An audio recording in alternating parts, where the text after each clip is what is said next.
Ruat kësaj radhe si pres i listës së PDK-s, pra për Asamblenë Komunale, ju kisha të ftuar këtu në studio, u shprehni të bindur se do ta fitoni garën me Petrit Hajdarin, por që ndodhi e kundërta, zoti Ajazi, ju mposhti Ramiz Ladrovsi tër PDK-n. Realisht, ashtu siç kemi thënë edhe ne, kandidati tani me fitues zoti Ladrovsi e ka keq përdorur dhe ka dezinformuar opinionin publik duke e shfrytzuar gjithë infrastrukturën e pushtetit që ka qenë duke qeverisur tash 9 vite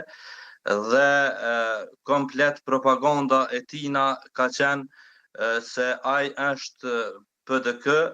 dhe komplet infrastrukturën e pushtetit duke shfrytzuar edhe administratën e ka shfrytzuar për fushat dhe kjo ka ndikuar te njerëzit duke krijuar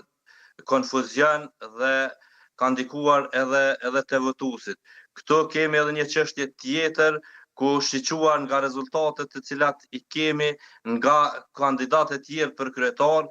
të gjithë kandidatët e tjerë për kryetar kanë shumë më pak vota se sa që kanë listat për asamble. Kjo na lën me nënkuptu se atë është bërë një marrëveshje e fshehtë prapasken edhe me parti tjera politike,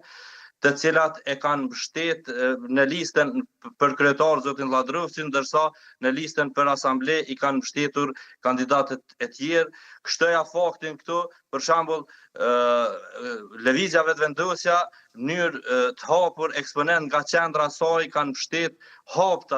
haptazi zotin Ladrovsin në këtë garë, ku për kandidatë për kryetare kanë pas një vajzë të jashtëzakonshme, një vajzë që ka qenë opozit shumë e mirë gjatë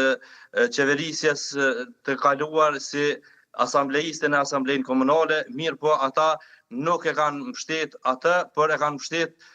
kundër kandidatin ton tani fituesin e këtyre zgjedhjeve, zoti Ladrovsin, çka e tregon edhe rezultati, ku ajo kandidate për kryetare i ka 1007 vota, ndërsa lista për asamble i ka rreth 2000 vota. Zoti Ajazi, nëse... Zoti Sadiku, vetëm pak.